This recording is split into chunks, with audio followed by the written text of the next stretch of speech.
Well, hello everybody. Welcome to the Montreal chapter of the CSCA and to our public lecture on gender dysphoria towards a biological understanding of gender and gender dysphoria, and our speaker, Tony Jelsma. I'm your host. I'm Joseph Vibihal. I'm a professor in the School of Computer Science at McGill University, and I'm also the Montreal chapter lead of the CSCA. So part of the introductions is I would like to introduce to you the Canadian Science and Christian Affiliation. So this group, so there's a few ways that you can sort of interact with it. If you can interact with it from a distance by watching our YouTube videos, Instagram, Twitter, or Facebook. You can sign up for our events email where you'll be notified of events. There is no solicitation that happens through this. It's just to be notified of the events that will happen in the Montreal area or in any area that you want to be notified about, because you can select other areas besides Montreal. This is the website, the csca.ca website, and you can interact with this organization even closer by going to the blog, which is a curated blog, or you can become a member, and you get access to this peer-reviewed journal that comes up. And the CSCA is a fellowship of scientists and those interested in science who want to understand how science should best interact with the life-given Christian tradition. I like to think of the CSCA as kind of two branches. One branch is scientists who are of faith, who want to explore with science in a safe environment questions that we all sort of struggle with. So whether we hold to 7 days or 14 billion years, it's a safe environment to have these kinds of conversations. And besides it being an organization of scientists, it's also an organization of just anyone who finds both science and faith a very important thing to sort of merge and understand. So I welcome anybody who wants to talk about this more with me later. All right, so the next thing I would like to do is introduce our speaker. Now, Tony is a professor of biology in Dordt University, Sioux Center, Iowa. Tony was born in Burlington, Ontario, so he is a Canadian, hurrah. He received his Bachelor of Science and PhD from McMaster University in biochemistry and molecular biology. He did postdoctoral research in England, which was cancer research, and Montreal's General Hospital Research Institute with nerve regeneration. He then found his calling in teaching at Christian institutions, first at Crandall University in Moncton, New Brunswick, and has been teaching at Dordt University in Iowa since 2000. Courses he teaches at Dordt include anatomy, physiology, genetics, and developmental biology. He is an elder in his Presbyterian church and still finds time to play hockey, and we won't talk about his choice teams. So I think I'll just let this switch over to Tony. Welcome, Tony. We're very happy to have you here. Well, thanks for that introduction. I do remember the Stanley Cup parade when Montreal won the cup last, which was 92, 93 or something like that. And that's more than I can say for my Maple Leafs because it was a whole lot longer there. So, but thanks for the opportunity to talk about this field, which is really difficult, complicated, some of you may know I gave a presentation this summer at the ASA annual meeting. And then Jim Peterson said, well, we want to have a theme issue on this topic. And would you be interested in being a guest editor for it? So I said, yeah, sure, that's fine. And oh, by the way, you need to write a 5,000 word essay, which is a call for papers by the end of October. So I did a big gulp and I said, okay. Unfortunately, 5,000 words turned out to be 10,000 words because this field is so huge and rapidly expanding. And hopefully I can give you some sense of that. We don't have answers, and that's one of the big themes I want to bring out. There are many different situations, and generalizing is really dangerous.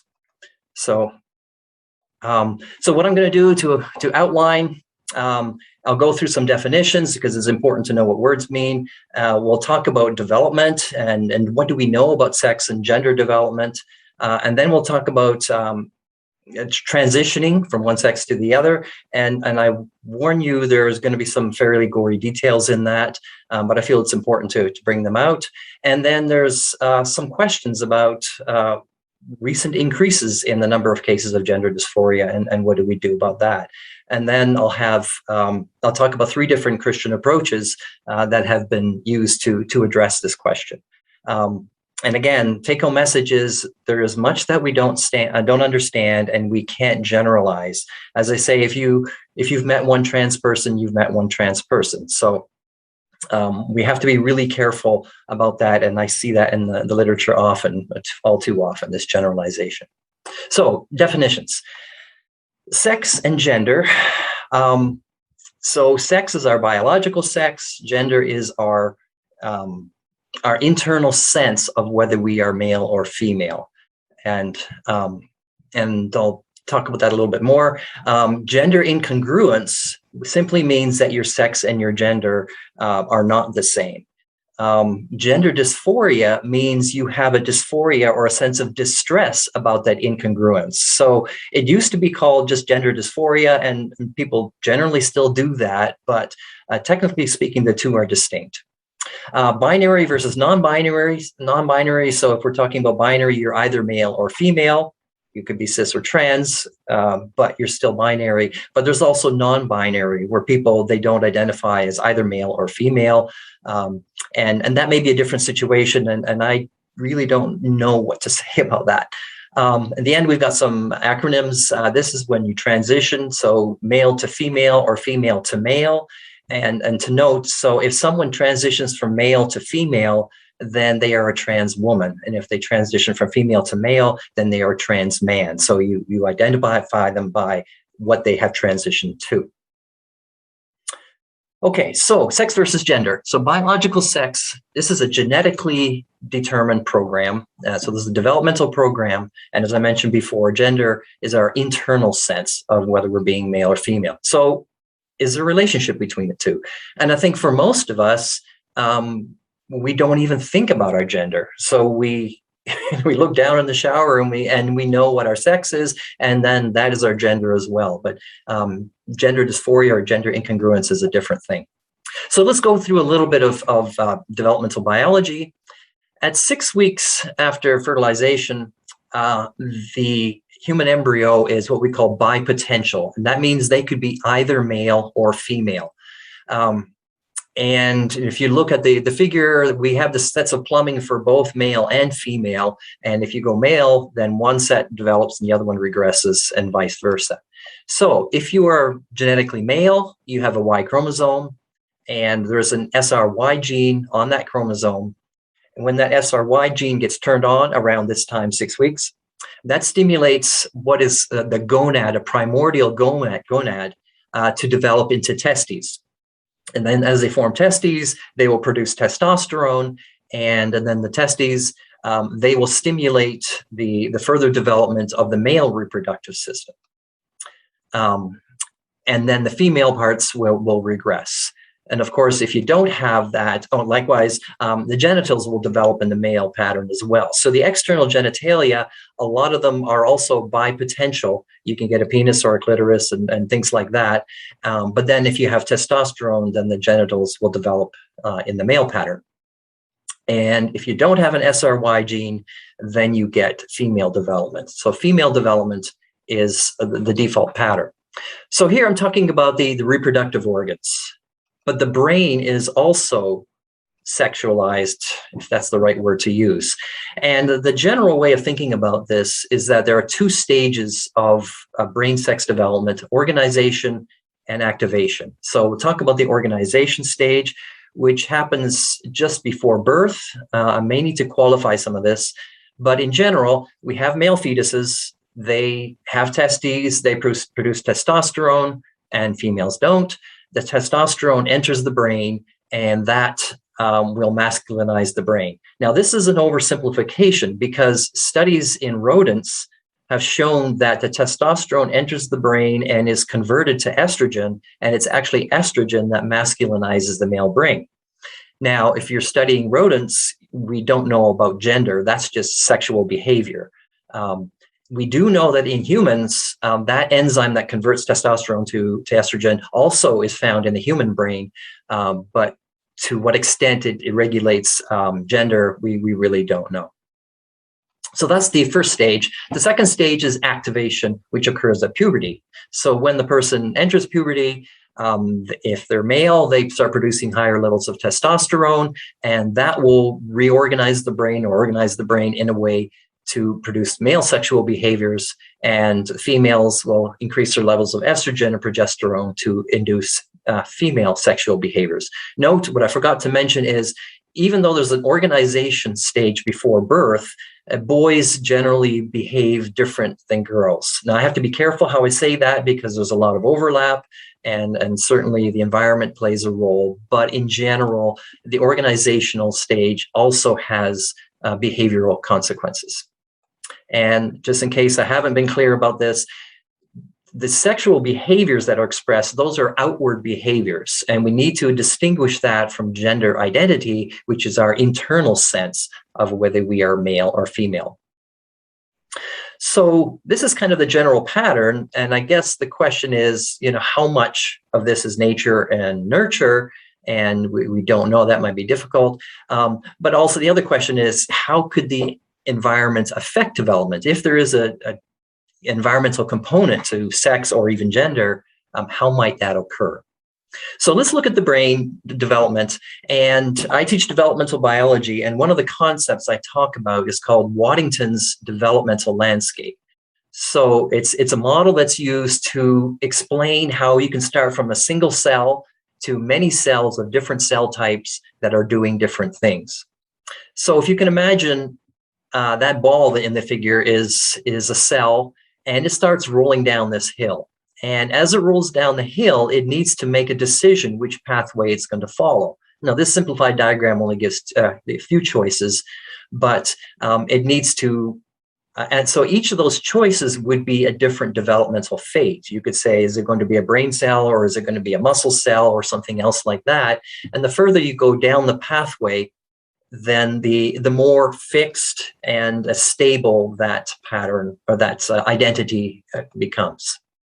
Now, if you look at this pattern, if you roll, let's say, 1,000 balls down that slope, you'll get roughly similar, the same number of proportion of cells in those different pathways each time. So you could say it's kind of genetically programmed because the topology is genetically programmed.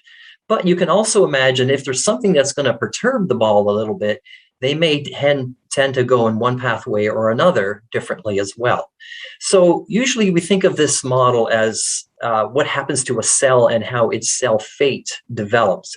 But I'm wondering, could this be a similar thing for brain development? In other words, when the brain is developing, it's developing pathways, it's making new connections, it's strengthening certain pathways, and developing different brain functions based on circuitry. So could a similar sort of thing be happening as well, where in general you have a certain pathway that the different neurons will follow, but it could be altered as well? And I'm just throwing that out there, but I really don't know if that is the case. Okay, so what about gender incongruence or gender dysphoria? And so this would be a conflict between one's sex and one's sensed gender. The frequency of this is really hard to determine because It really depends. I've seen studies that say it's less than 1%. I've seen studies that say 3%. I think last week I saw a report of a study where they asked high school students, do you identify as cisgender or something else? And 10% of them said something else. So it's really hard to know that, but it's a pretty low percentage. And usually people say about 1%. When it comes to this gender incongruence, there are two types: early onset and late onset. And so I'll talk about the first one first. So the early onset. So these are children, and as they're growing up, they always insist that they are the opposite sex. And so if they can verbalize that, they've said, I've always felt that I'm the wrong gender relative to my sex. Now, the intensity of that incongruence or dysphoria, that can vary. Maybe over time that can vary, or even from person to person it can vary. It really depends. And what was surprising to me when I first found this out is, in most cases, this goes away upon puberty. It seems that the increase in hormone levels that occurs at puberty resolves most of the cases. Now, you notice I say 60 to 90%. Again, that's really hard to tell, and it depends on the study. But the take-home message for that is a lot of cases do desist upon puberty, and it's really hard to know why. And then if we did know why, that would help a lot, as I'll talk about later. And what about non-binary people? Again, I really don't know, but this kind of stable situation where you're either male or female may not happen in the case of these people. So if we have this incongruence or dysphoria, is there a biological basis? And I've looked long and hard for different possible biological explanations, and I'll go through a couple of the main ones. First one, you may have seen some studies that talk about sexually dimorphic regions of the brain. And what this means is that if you compare males and females, there are some structures in the brain that are of different sizes, some bigger in men and some bigger in women. And so then the question would be, well, what about a trans person? Would their brain be more like the gender they identify with rather than their birth sex, their birth gender?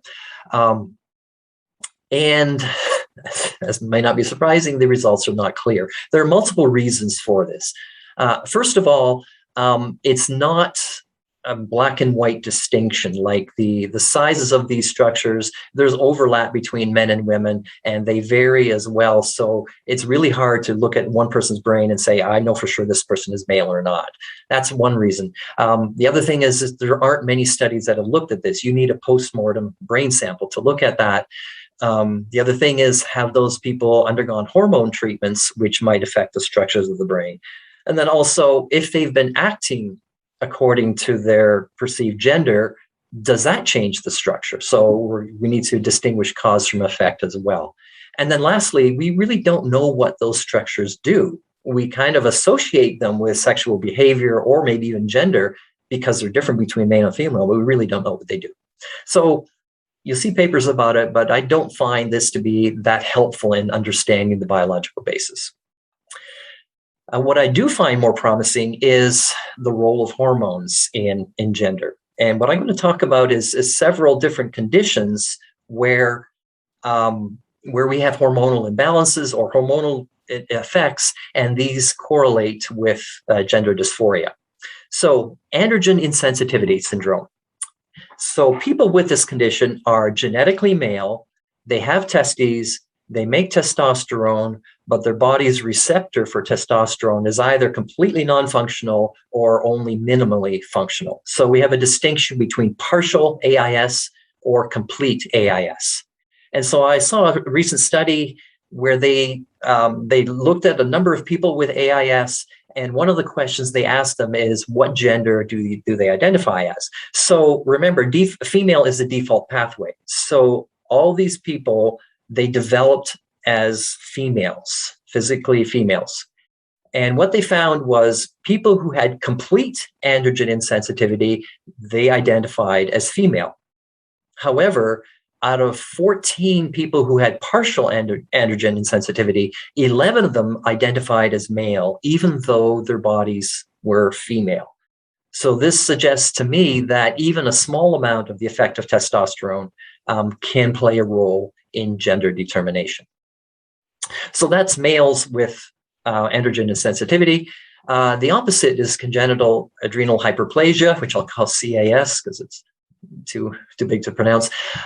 What happens in this case is the adrenal gland, which produces a hormone which acts like testosterone. We call them androgens. And so the adrenal gland produces them. And in this condition, the adrenal gland is overproducing them, mainly because the adrenal gland itself grows too big. So these act like male hormones. So in general males, they produce testosterone, so the effect of that is minimal. But in females, those androgens are important for things like aggression and maybe sex drive and things like that. So what they have found that girls who have CAS, there's a higher proportion of gender dysphoria in those cases. It's not a complete thing, but there's a higher proportion. And again, it leads to the question of, well, does testosterone to a certain extent or some other androgen affect gender? And then the last case is diethylstilbestrol. And DES is a synthetic estrogen that used to be taken quite a few years ago to pregnant mothers to prevent miscarriage. And I think we're thinking back in the 50s or so. And what they found is that girls whose mothers had been taking this, they had disorders of sexual development. There were really serious problems with that. But what they've also found are some cases of gender dysphoria that seems to be related to that. So in all three cases, there are some kind of clues that a hormone imbalance can in some cases affect gender. And before I move on to another thing, Greg Eilers is a person I've been in contact with, and he's a retired Lutheran pastor, Missouri Synod, it's a very conservative denomination. He had lifelong gender dysphoria, and he was convinced that his mother took DES before he was born. And if you read his book, it's called a Roller Coaster Through a Hurricane. He describes what he went through. And eventually the distress got so bad, he had to retire from the ministry. He tried all kinds of things to no avail, and he transitioned to Gina. So you can see the picture of Greg as Gina at that point. And so for a few years, he was Gina.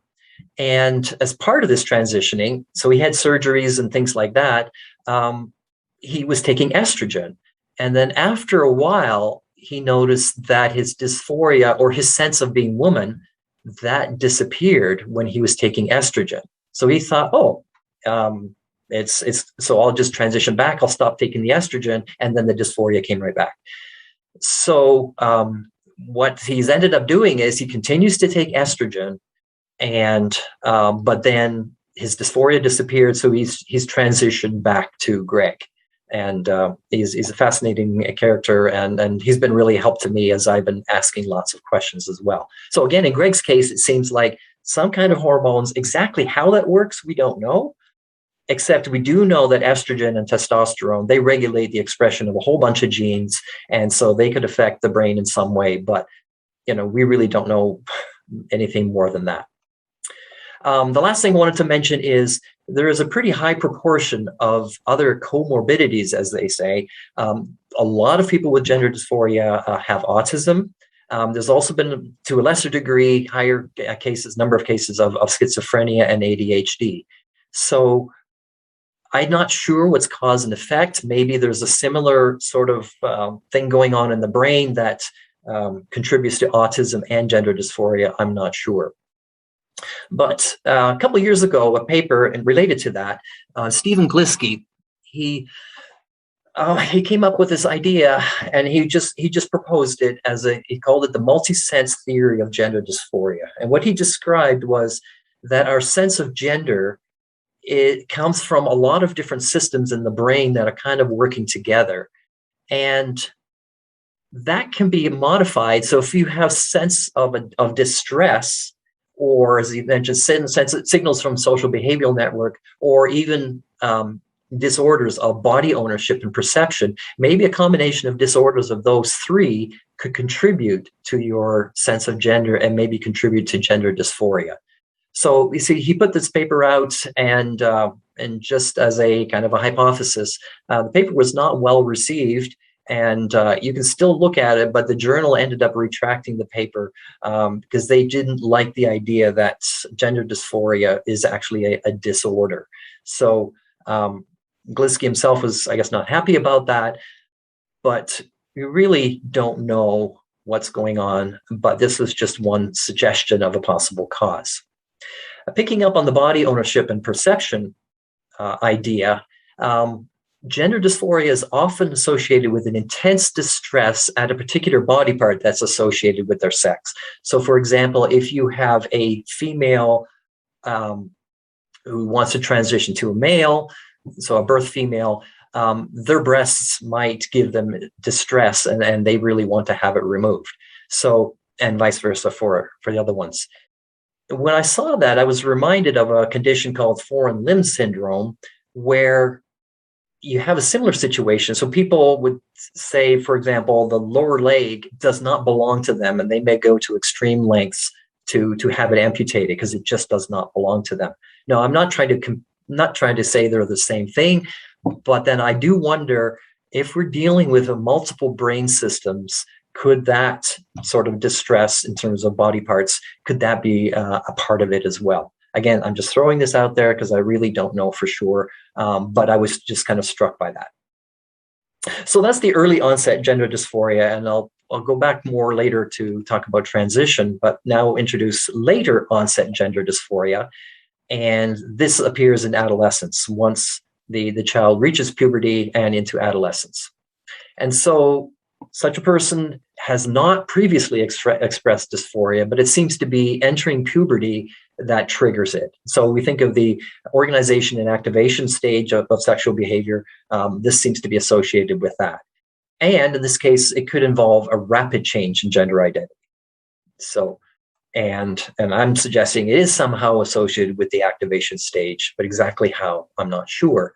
Or is there environmental contribution to it as well? And again, we can't generalize, but I do wonder if there are different categories, and I'll talk about that in a bit.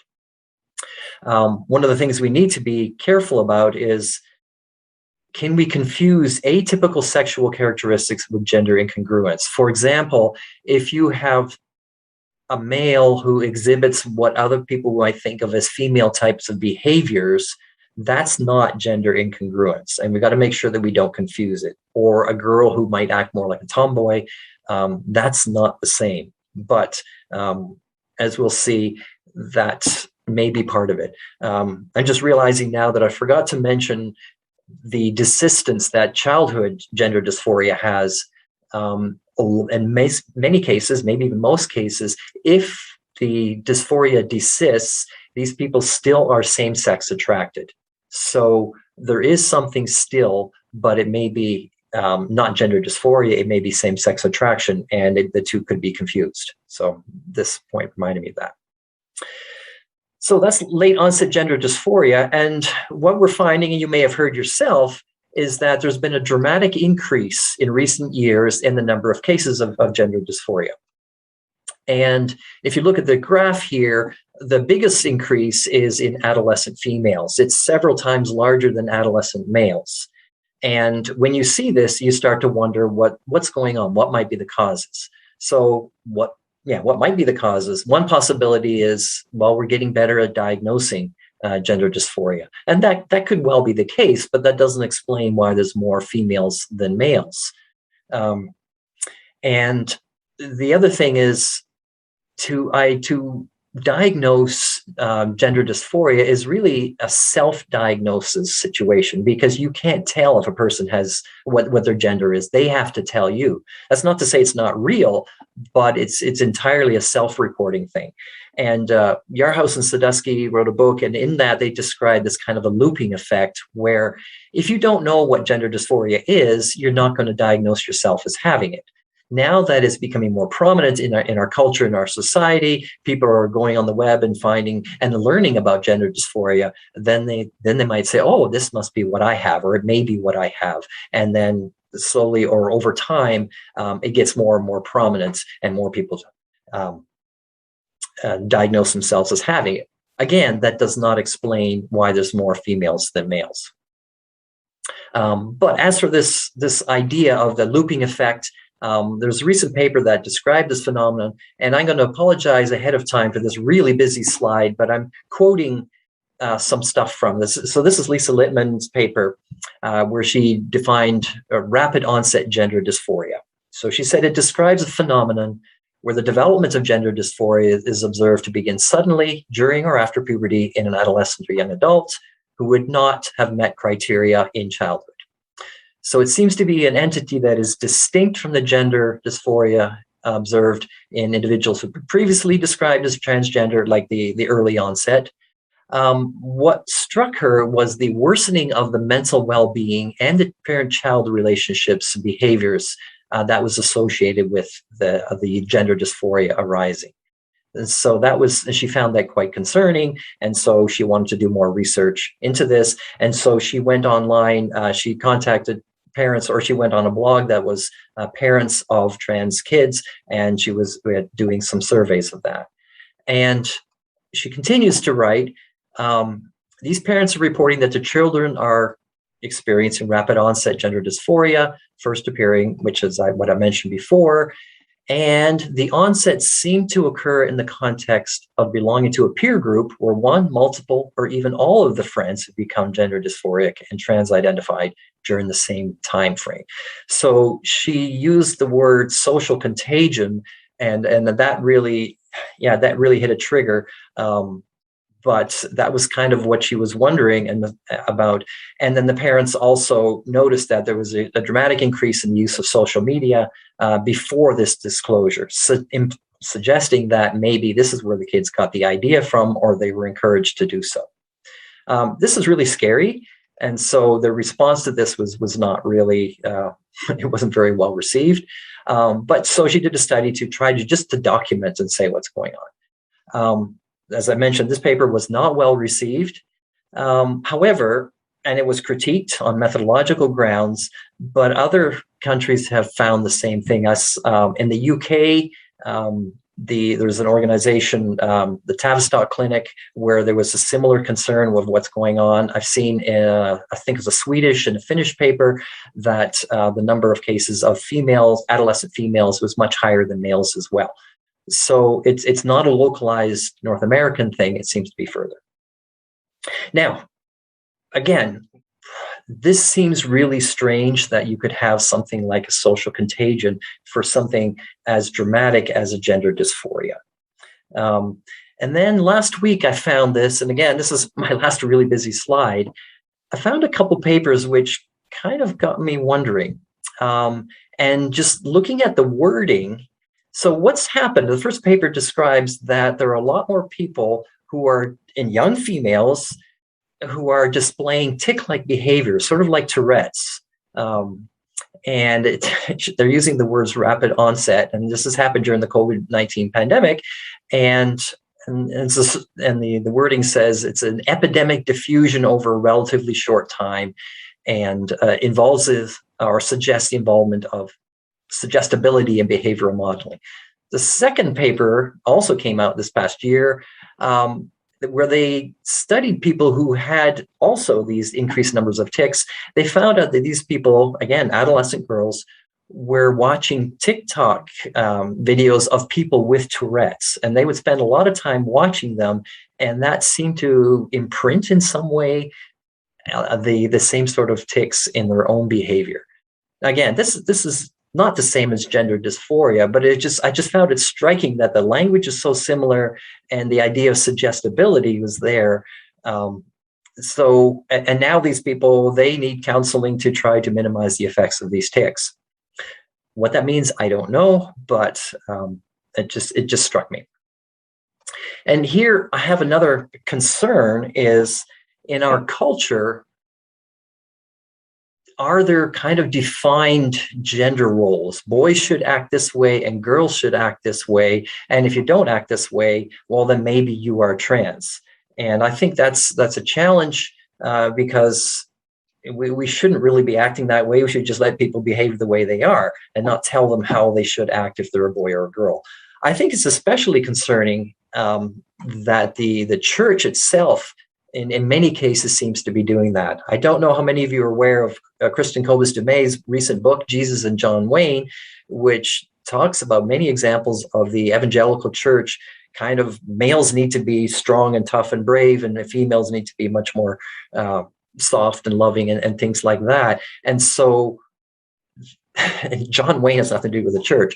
And so there's a concern in that regard. And all you need to do is read Proverbs 31 about the good wife, and she does not fit that stereotype that the Jesus and John Wayne model seems to be doing. So if you are expected to behave a certain way according to your sex, what if you don't? And then you might be wondering, are you actually the opposite sex? And lastly, I've never been one, but I think being an adolescent girl is much harder than being an adolescent boy. Misogyny is rampant, sexual harassment. There are many other inequalities, and that can make becoming a male much more attractive. So a male to female transition, I think, has greater social consequences than a female to male transition. So again, are there some things that are kind of pushing or possible explanations for some of these increased numbers of adolescent females? Okay, I'll stop here for a minute, because now I'm going to transition, pun not intended, to transitioning. So we can talk about three different levels of transitioning. They're going to be entirely social, or they can be hormonal. So then we start making more permanent changes, and then there can be the surgical transition. Now, it depends on the individual. You don't need to do all of them. Some people do. And even the surgeries, it kind of depends on the person, depends on their financial resources and things like that. But in general, we talk about any of those stages as transitioning. Before any transitioning starts, the individual needs psychotherapy and counseling to assess the situation. Is this person really gender dysphoric? What worries me a little bit is that counseling is prescribed to be gender affirmation counseling. In other words, if the child presents and says they're gender dysphoric, the approach that is required is to affirm them in that. Now, I can see that conversion therapy does not work and it's really cruel and brutal, but I do wonder, to what extent do we have to be careful to say, does this person really have gender dysphoria? And is there not something else that might be the case? And I'll get back to that a little bit. So assuming that the person is genuinely gender dysphoric, then the next stages are what's called social transitioning. And then this is to confirm that the person is ready for further transitioning. And so they will change their hair, depending whether they're going male to female or the other way around. They'll change their clothing. If they're females, they'll have chest binding to flatten their breasts, so that doesn't become as obvious. They'll change their mannerisms to suit better the opposite sex. They can get voice coaching so that their voice sounds more of the opposite sex as well. And so if this goes well and the person's encouraged by that, then the next stage would be hormone treatments. And in order for hormones to be provided, the condition must be persistent. The person must be able to consent. And even though there may be comorbidities, they need to be well controlled. So as you're going to start the transitioning with hormones, we need to make sure that other things aren't going to be a problem. And all during the hormone treatments, the patient needs to be monitored in case there are adverse events as well. And so what happens? So in a female to male transition, then the person would be prescribed testosterone. The person would make their own estrogen, but usually the testosterone would be enough to swamp it out. We think of testosterone as kind of a dominant type of hormone. But it may be necessary to use which called puberty blockers or gonadotropin-releasing hormone agonist, GnRHA, to suppress the estrogen.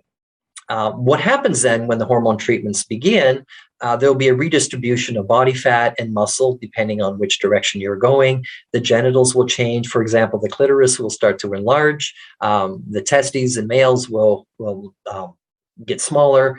There can be hair changes and voice changes, especially in the female to male transition. The larynx will get bigger and the voice will drop. if you're doing a male to female, then we do need to suppress the testosterone. So they will take estrogen, but they also need to take this GnRHA to suppress testosterone. That drug is actually quite expensive. And so a much cheaper version is called spironolactone that was used to regulate sodium and potassium levels in the blood, but it also works here. So that may be a possibility as well. And so these people, they will take estrogen and something to suppress the testosterone, and you get similar sorts of changes, except in the opposite direction. There is a loss of sex drive. Breast growth will develop. Hair will change. So females to males, they'll start to grow a beard and things like that, and the genitals will change as well. I also need to note that there are also psychological effects. I shouldn't make a distinction between psychological and physiological. They're both physiological. However, testosterone does make people feel better. So if you have a female to male who's taking testosterone, it's almost like a high that they get, and they feel great because they're taking it. And that can be an encouragement for them to continue. So that's hormonal treatments. Now we'll get to surgeries, and here's where I get pretty explicit. My apologies in advance. So I'll describe both things. We have two different types or categories of surgeries. The non-genital surgery could be mastectomy, removing the breasts, and maybe doing some other chest contouring, some surgeries to contour the face so that it's more like a male than a female. And then you also have the genital surgery. And so you need to know that the genital surgery does not produce a normally functioning penis. And so first of all, we need to have a hysterectomy to remove the ovaries, the uterus, and then remove the ovaries as well. And then you construct a penis. Now, there's two ways to do this. Metoidioplasty uses the skin of the labia and the clitoris and to construct a penis. And so the clitoris is enlarged due to hormone treatments, and there's a little ligament that holds it close to the body. That ligament is cut. And then you can use skin that is down there already to construct a penis. The penis is small, but it is sexually responsive, but it's not capable of penetrative intercourse. But it does look like a penis. The alternative is phalloplasty, where they take tissue from elsewhere in the body and they use that to construct a penis. The problem with that is it doesn't have the sexual responsiveness. So it's the size of a regular penis, but it's not sexually responsive. And then you also have scrotum construction. You have prosthetic testes. And so for many people, it's just to have something that is a penis. That is really what they're going for, and they're content with it, even though it doesn't function like a normal penis. Now, if we move to male to female surgeries, again, we have non-genital surgeries, so facial feminization, voice modification. You can do surgery of the larynx to make the voice higher. Again, we can do body contouring and things like that. The genital surgery, like with the female to male, you do not get a normally functioning vagina. First of all, you need to remove all the hair down there because that would really cause a problem. Again, you're removing the gonads, the testes in this case, and you remove the penis, or at least the inside parts of the penis, and you use the skin, what's left, to construct a vagina. And you can use part of the glands of the penis to construct the clitoris. So again, you still have sexual sensitivity. However, you don't have a vagina that is really suitable for intercourse, because the skin or the inside of a vagina is very different tissue than the skin that's used to construct it. And I can go into more details, but suffice it to say, intercourse would be painful with them. And also, there are frequently complications, and you need to go back in for secondary procedures as well. But it looks like a vulva. Okay, so that's one thing. So now I'm moving to a different topic, which is some of the controversies over childhood transitioning. And so if someone has the early onset gender dysphoria, when is a good time to do the transition? As I mentioned before, many, if not most of the cases of gender dysphoria, they resolve or desist upon puberty. So should we transition them before puberty? Because then you might have some people transition whose cases actually would resolve over time. So we don't really know which ones persist, and that's the problem. It's not possible right now to predict which ones will persist and which ones will desist. And unfortunately, if it is genuine gender dysphoria, when they reach puberty, the dysphoria intensifies as the sexual development occurs. And that's not surprising, because then you get breast development or other things, body hair, and that's going to cause increased distress. And moreover, if you wait until puberty to transition, well, then you've got these extra secondary sexual characteristics and so the transitioning is a whole lot more complicated than if it were done before puberty.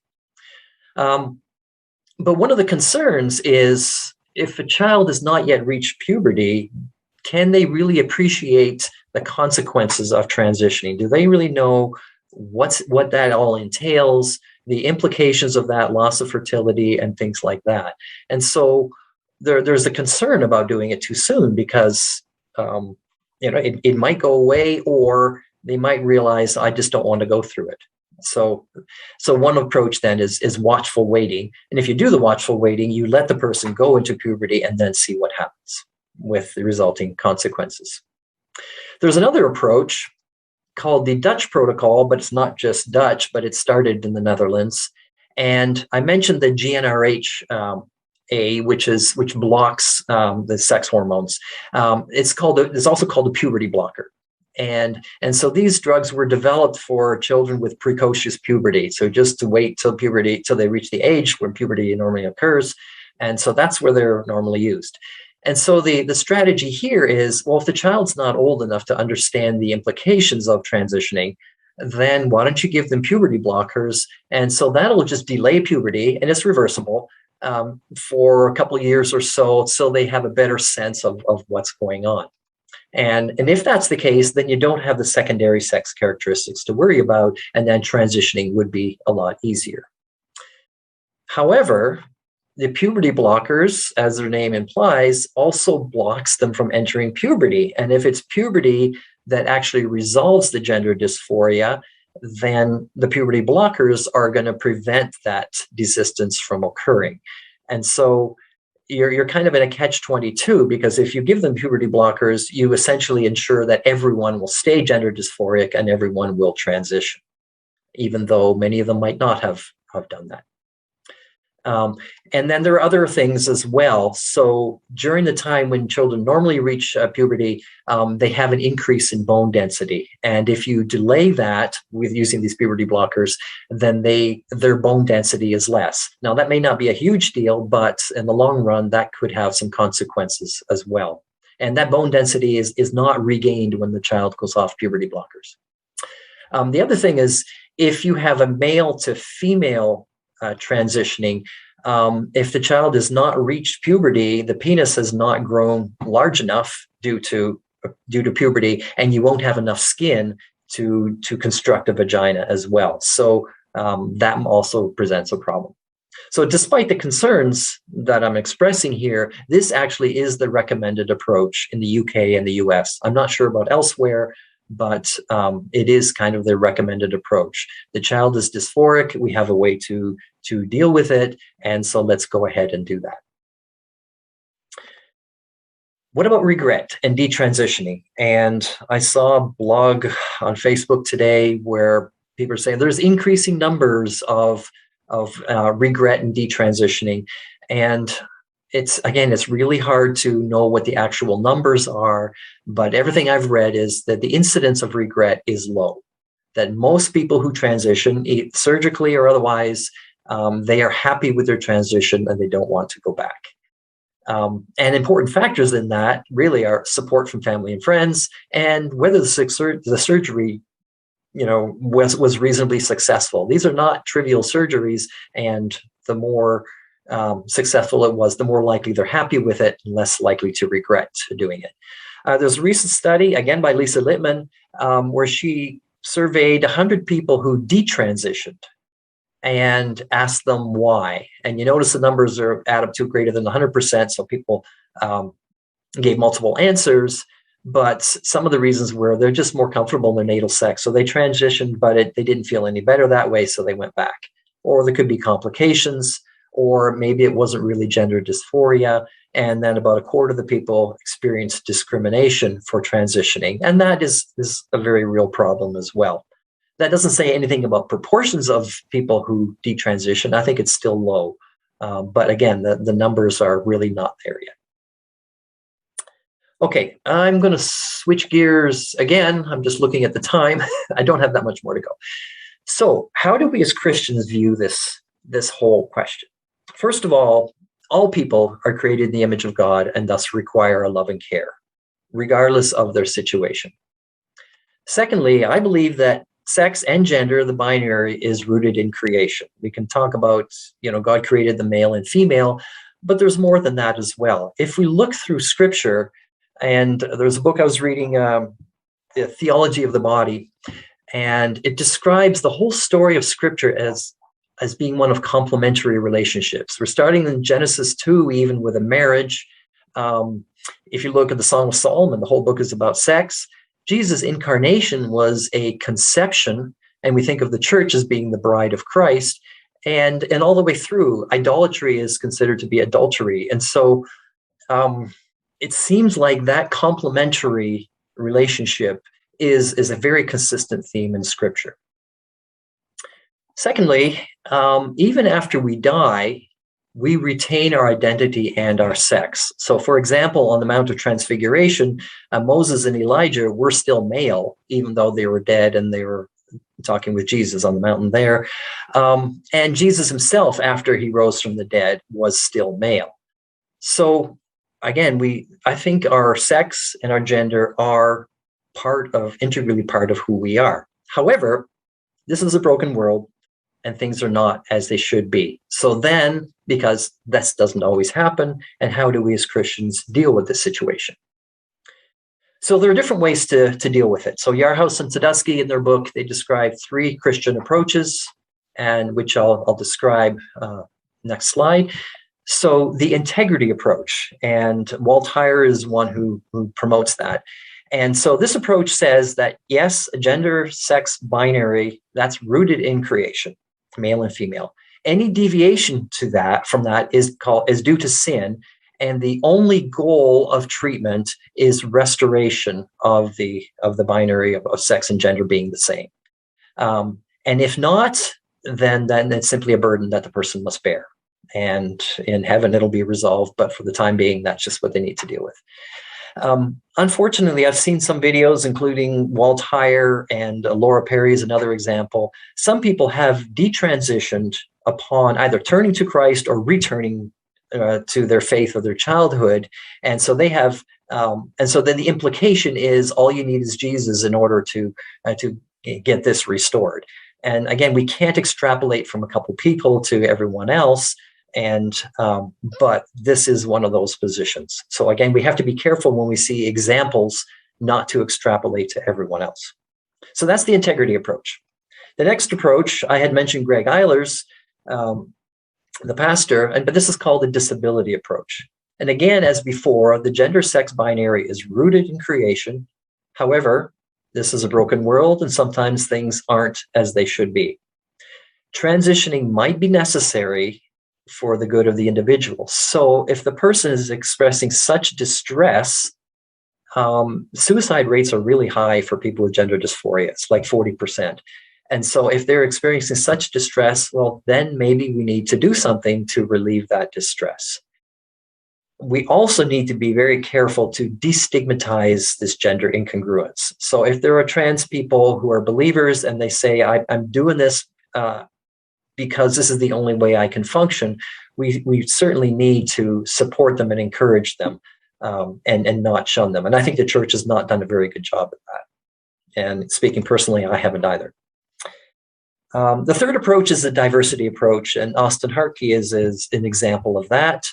And in this position, the gender sex binary is in creation, but it's descriptive, not prescriptive. In other words, something in between or variations from that binary, they are to be celebrated. There's lots of variation in creation, and that sort of variation in humans is also to be celebrated. This position says we should destigmatize gender incongruence. Sure, we should. But it also says we should depathologize gender incongruence. And my only concern about that is if it's not a pathology, what about all the surgeries and the treatments that are needed in order to resolve the incongruence? So that's a question I'm not sure. As I'm reading through Austin Harkey's book, he's comparing trans people to eunuchs in the Bible. So eunuchs were never, they're somewhere in between male and female. And he says, trans people are in a similar sort of situation. And as we know in the Bible, eunuch people or believers who are eunuchs are also welcomed. Philip and the Ethiopian is an example in there. So those are the three different approaches that Christians have taken. And you can decide which one fits you best. Lastly, just a few other questions. I've also read, transition surgeries, they mutilate the body, so therefore we shouldn't be doing anything like that. However, what about piercings, tattoos, and things like that? Are they also mutilating the body? And so can we use that argument? And I don't think that argument holds water. Are there analogous situations where we can do something that is a drastic surgery but yet it is necessary? For example, if we have cancer, we may remove a part of the body which makes the person less healthy, but it keeps them alive. As I mentioned earlier, the phantom limb syndrome, it wasn't phantom limb syndrome, was the other one. But anyway, body integrity identity disorder, where a certain part of your body doesn't feel like it's part of it. I've seen arguments that, maybe we should allow them to amputate that as well, simply because that is a situation that is causing real distress and it could help. And so is transitioning simply making the best of a difficult or bad situation? There is dysphoria. Can we resolve that? So last slide here. So I'm just going to summarize before I open it up to questions. Gender dysphoria is the distress associated with the incongruence between sex and gender. The origin of this is not clear. I'm still looking for some kind of clear biological indication. I think the closest I can come to it is saying hormones seem to be involved in some way for the early onset, maybe for the later onset as well. Again, what's the role of the social contagion in the late onset or in some late onset cases? We don't know, but again, this is something that needs to be worked through. And transitioning can mean a bunch of different things, and not everyone goes through all the different steps. And lastly, Christians have different perspectives on gender. So I will end there and see if anyone has any questions. So I do have a private question, and Ed raised his hand. So I'll go to Ed first. Maybe you can ask your question, Ed. Yes, it was mentioned early in your lecture that the incidence or frequency of gender incongruence is estimated at being 0.6% to 3%. I seem to have seen some statistics that seem to render that at a much higher percentage. Could you comment on that, please? Or perhaps I missed something and misunderstood. Yeah. I did mention that I saw something last week where this was one survey where they asked high school kids whether they identified as cisgender or something else. And 10% of them said they identified as something else. So I think it's really difficult to get a clear estimate of that because I think in our culture, kids are not sure. It may not take much to say, well, I'm not really cis. I'm, somewhere non-binary or whatever. So I wouldn't take those numbers too seriously. But I was just speaking with someone who identifies as queer, and this person said it's about 1%. But that's a very rough estimate. So your point is well taken. I'm going to read this private question, Tony. It says in public discourse, it is easy to find examples where conservatives are accused of pseudoscience and science denial. I think some of these accusations are quite valid.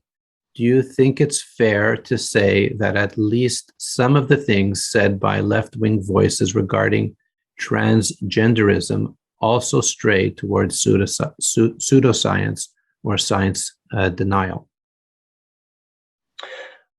I would agree. I just think we have to be careful what to make of that, so we can't get into a tit for tat type of situation, which is why I spend many hours looking into this.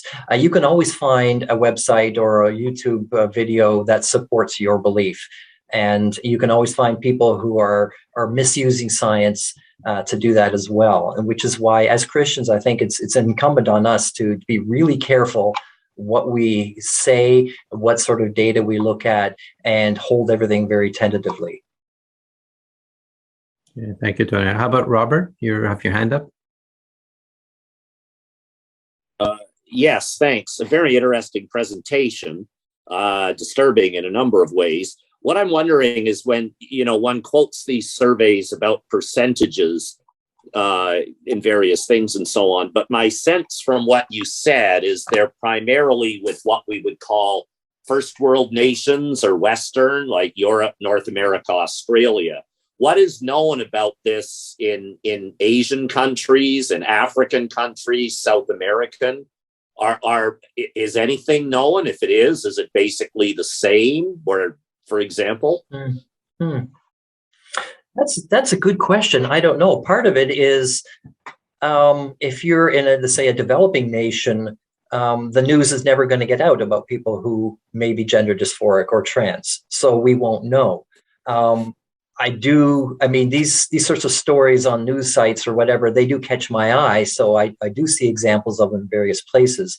But then someone needs to do the studies to identify the proportions, and there are so few studies already, even in our Western nations. And so it's a very good question, but gender dysphoria has always existed. So it's not like it didn't exist before. It's always been around. It's just, it seems to be much more prevalent now, and that's kind of a question. But, well, yeah, that's why. Good answer.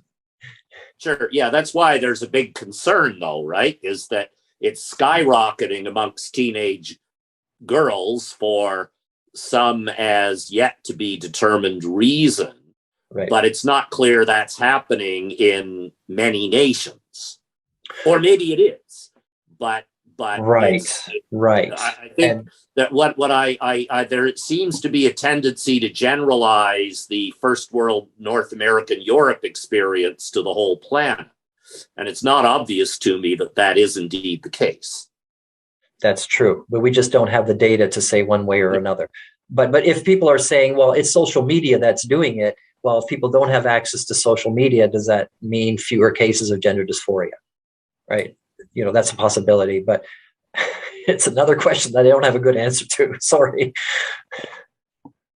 There's a public question in the chat. What is the suicide rate of those who have transitioned?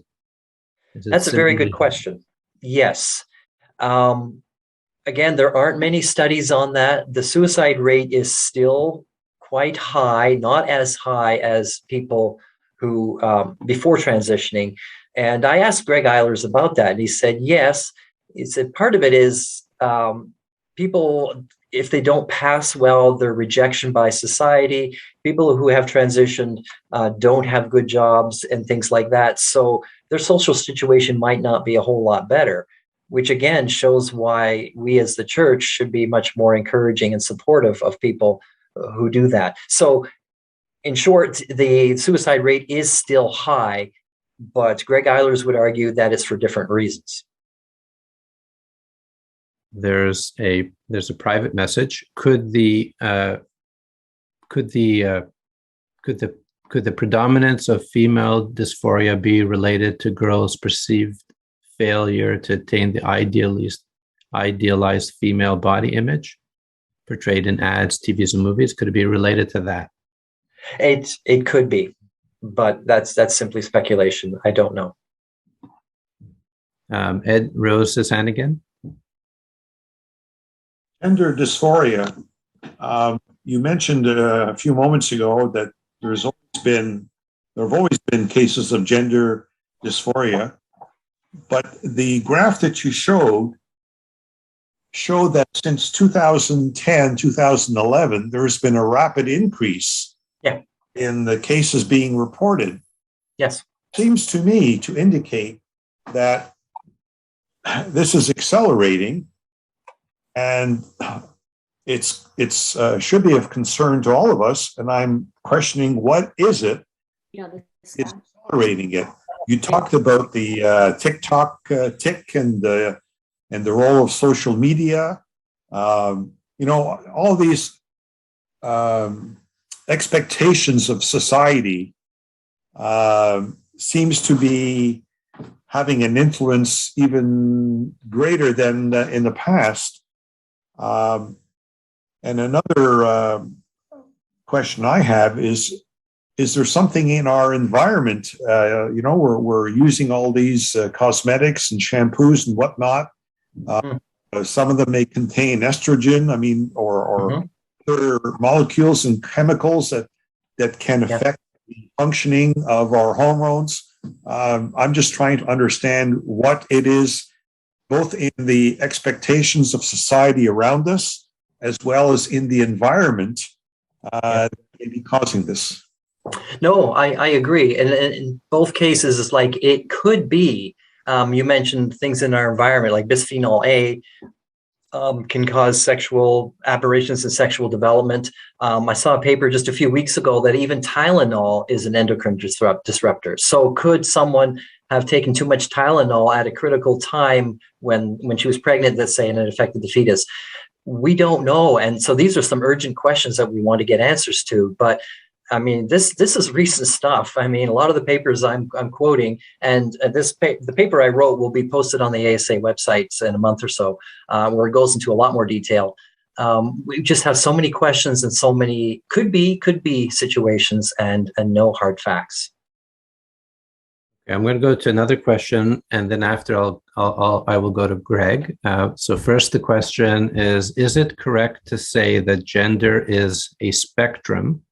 And at what moment is gender assigned or recognized? How do we help Christians and their families who are living with this and who may be fearful of being rejected by their friends? Yeah. I wish I had a good answer to that. The challenge is disentangling gender from a person's behaviors as male or female, because the way a person acts as a male or female, that would be a spectrum. You can have people, kind of anywhere that way. That's not the same as gender. And there are some people who have gender dysphoria that are clearly binary. They may be in a male body, but they clearly perceive themselves as female, and that's binary. But then there's some other people that say, I'm not really sure what I am, but I don't feel male or whatever. So it's hard to define what gender is. There aren't objective criteria. I did find a paper a year ago or so. They did a study of a review of many studies of gender dysphoria and say, what criteria do the counselors use to assess whether the person has gender dysphoria? And they found out that things were all over the map, and there really weren't good, rigid criteria, reproducible criteria for determining whether the person was gender dysphoric. And so it's really messy, and we really need to start standardizing things because the data is just so fragmentary. So how can we help Christian families? Pardon me? Christian families, how can we help them? That was the second part of the question. Oh, how can Christian families help them? Love the child the way they are, and help them through it, and keep the lines of communication open, because kids who are gender dysphoric, they know that they're different, and they hide it, and they may be internally stressed without revealing that to others, and so just keeping the lines of communication open. Easier said than done, but that's what I think needs to happen. Okay, Greg. Yeah, thanks, Tony. That's Hi, Greg. and hi, how are you? That was a wonderful talk. Thank you. So you mentioned that with animals, you can only observe behavior. You don't really know what's going on. But are there any attempts to make animal models to study this? Not that I've seen. Okay. Not that I've seen. So, some people may question the distinction between your how your brain is masculine or female, and what your gender is. Some people say, no, there is no distinction. It's the same thing. But clearly, people who have gender dysphoria are a counter argument to that. But how can you measure someone's gender identity, or how can you measure a mouse's gender identity, or even some other animal? I wouldn't know where to start with that. Yeah. Yeah. The other thing you mentioned a couple times is that there's the approach now is to affirm individuals. I think back to probably 30 years ago, that would not have been the approach. It would. Right. So is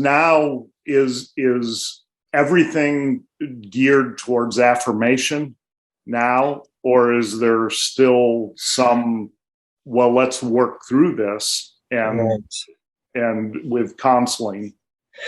Unfortunately, it seems not to be the case. There was somebody in Toronto, I think his first name is Ken Zucker, and he did take that approach, and he was accused of doing conversion therapy and basically lost his job over it. And so I think it's the American Psychological Association who said, this is the approach you shall take, you shall affirm. And so the counseling is called gender affirmation counseling. Now, hopefully, the counselor will be able to be probing enough to assess whether that really is the case. Yeah. But, yeah. Okay, I'm going to read another question from here, and then we'll go to Bob after that. So there's another anonymous question. Perhaps the numbers are skyrocketing because it is becoming more acceptable to come out than it used to be. Yes, I think that is part of it, but then that doesn't answer the question why there's so many more females than males who are coming out. And also, you figure if the social cost is greater for a male to female transition, why don't they transition later on when they're adults? Because they haven't worked through the dysphoria, but that isn't the case. It's just adolescent females. So whatever explanation needs to account for that difference between males and females. Bob?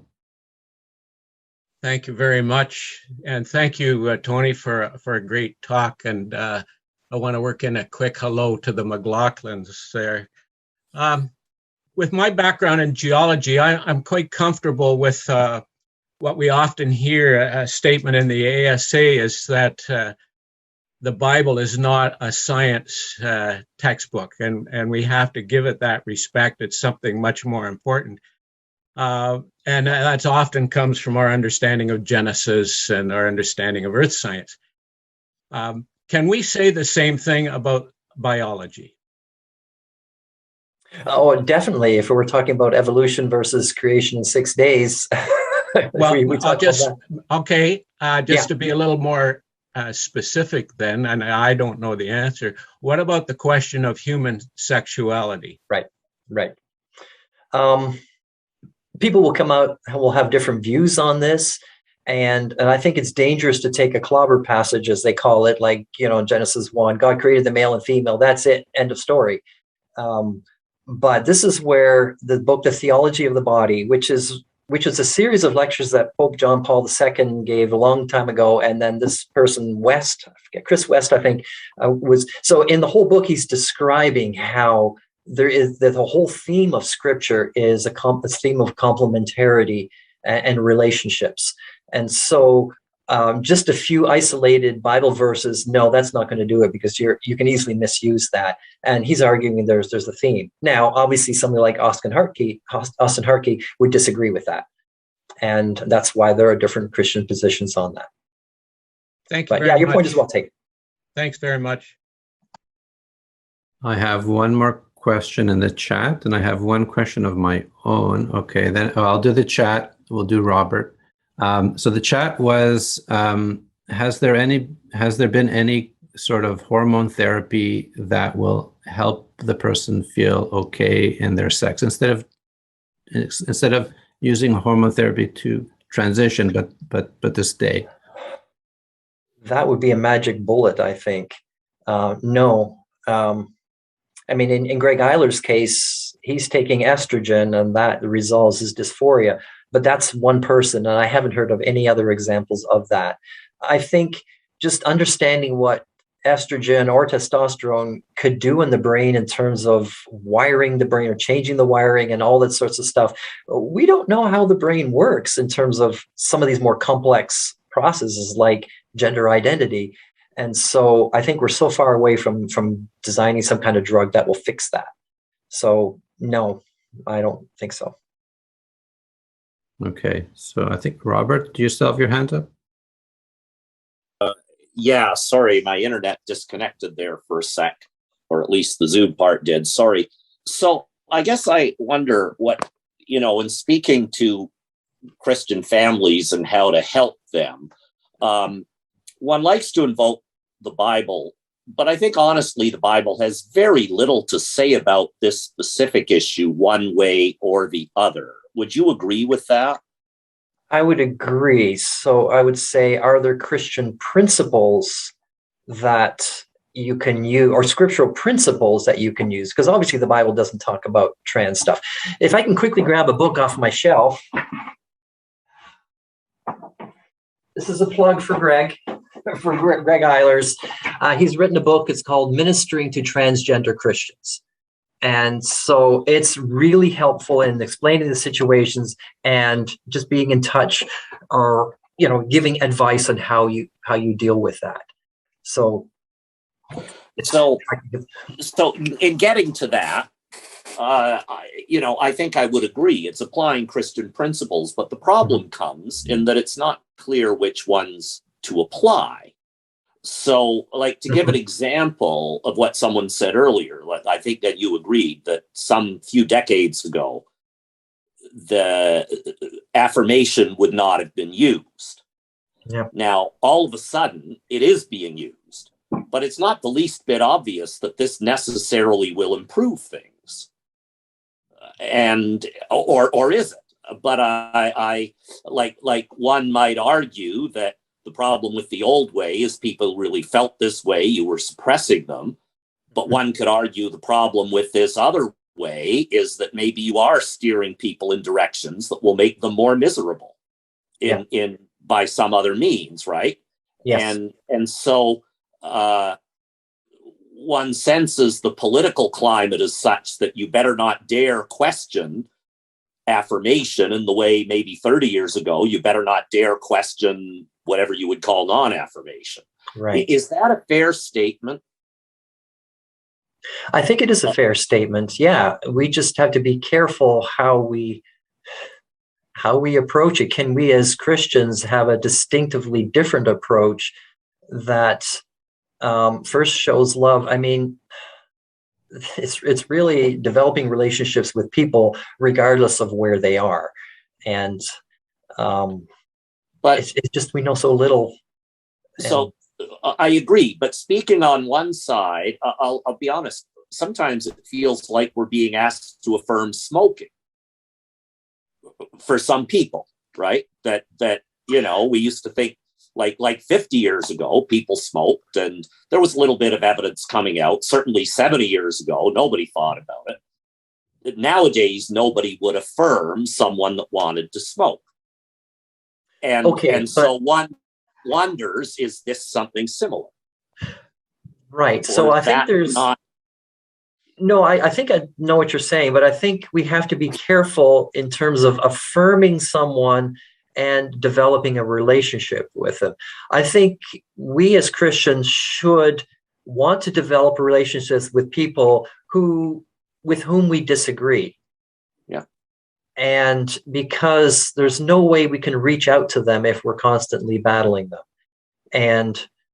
And so maybe it's in the context of a strong relationship saying, I disagree with what you're doing, but I will love you anyway and do what I can to support you. And that way, if the person changes their mind, the door is open to change. And right now they may feel trapped and not want to change because that's like admitting I'm wrong and that sort of thing. So again, it's all about the relationships. But no, I see what you're saying.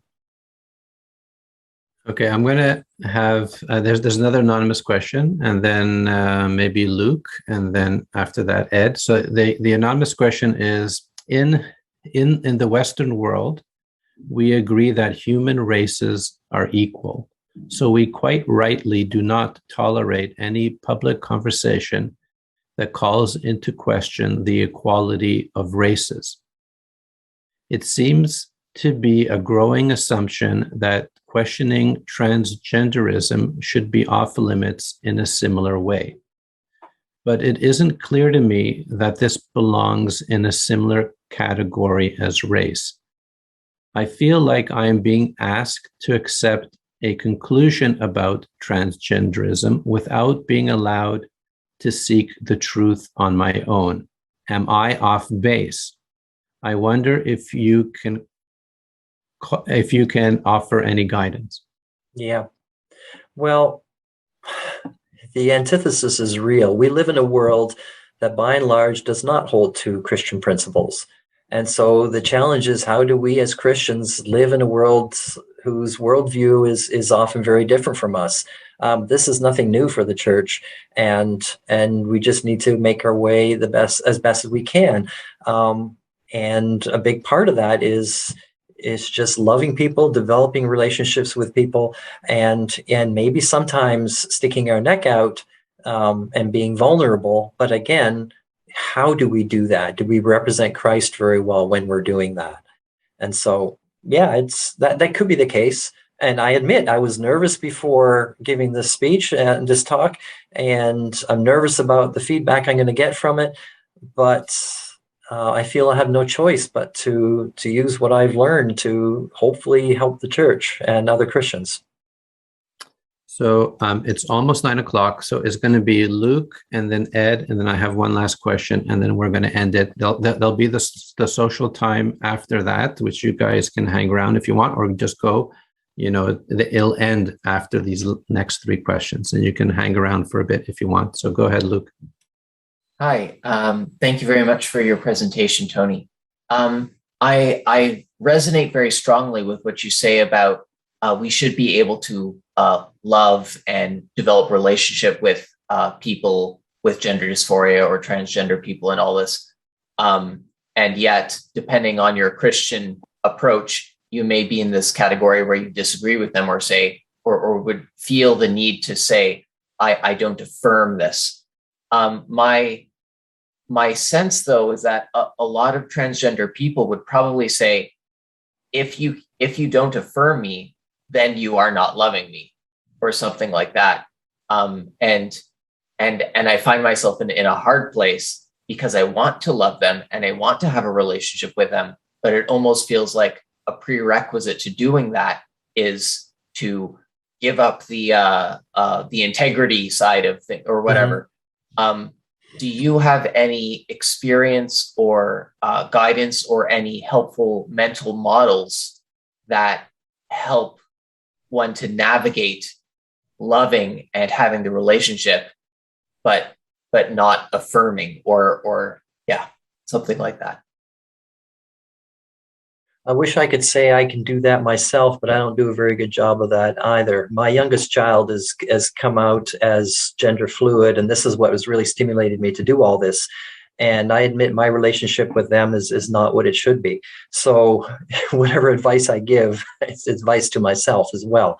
The other example I can think of is Rosaria Butterfield. Now she's a lesbian, or she was a lesbian, and atheist, and she started going to church, and the pastor of this church just welcomed her and invited her for dinner and things like that, and just showed the love of Christ and didn't bring up the debate. So is there a possibility where you could actually just develop a relationship and stay away from the arguments for the time being until there's a relationship of trust that you can do that. But I agree, it's a hard line to navigate. All right, Ed. Thank you. Thank you for speaking to us today. I did have a question for most of your presentation on talking about gender dysphoria. It has been revolving more around the issue of male-female binary. You know, are you male or are you female, or do you want to transition from one to the other? But today, the situation is really much more complex than that, because there are people who are identifying themselves as gays, as lesbians, as bisexual, as queer or questioning, as two-spirit. You know, there's such a vocabulary now that, you know, it's much more than whether one is male or female or feels that one is male or female. It seems that the whole issue has exploded out of the water. Yeah, but that's also a different situation, because then we live in a culture where we can create our own identity and we can do whatever we want to invent ourselves. And so people with genuine gender dysphoria, they're not in that situation. They just feel an intense distress within themselves, and they don't like being that way. So to celebrate that I can be whatever I want, if I want to be two-spirit or whatever, that's a different worldview. And it's funny when you mentioned two-spirit. I think I watched a short video of Piers Morgan and he was arguing against the same sort of thing, but fully supporting someone who is trans in that same audience. So I think there's two different things there. Can you create your own identity and be whoever you are? That's one thing. The other thing is, if you're gender dysphoric and you have what may be a disability that needs to be resolved in some way, that's a very different thing. But it's true that sort of attitude exists, but that doesn't mean we have to go down that way. Agreed. Okay, for our last question, can you comment on the problems of being both a Christian and a scientist and exploring this particular area? What difficulties what kind of problems? I haven't had any problems. So Dordt is a Christian university in the Reformed tradition, and the administration is fully aware of what I'm doing and what I'm saying, and they fully support me. Sorry, I think I lost my train of thought. Can you repeat the question, or was I answering it? Yeah, it was. But I guess it was even more broad, like you know, just the scientific, science community. How does it welcome you as a Christian and doing science in this area, and your particular perspective, maybe? Yeah. Well, I'm not so much doing science as a Christian. This is more reviewing the topic. I'm not doing research in this area, but I think there are plenty of people who are non-Christians that might have a similar perspective to me, and Piers Morgan may be one of those. But I don't know. As a Christian, I haven't really had that sort of a conflict with my faith and my science. I teach a course that deals with religion and science, and we talk about the different models of Ian Barber and things like that. But I haven't experienced the conflict. It's more like there can be an apparent conflict. What if the science says, well, this is the way it should be, and the Bible clearly says this is the way it should be, and then we're in a conflict situation? As for me, I'm not at that place yet where I still have questions on both sides, and maybe it'll get to that point where it's more tough for me. But in general, I haven't experienced problems being a Christian in science, even when I used to be doing research. All right, so it's 9:05. So I would like to thank Tony for this wonderful presentation. So our time is over, and so everyone you can feel free to leave. Tony and I will hang around a bit in case anybody wants to talk, or if we can talk to each other as well. If this was in person, we would be having coffee and tea right now and walking around the hallways.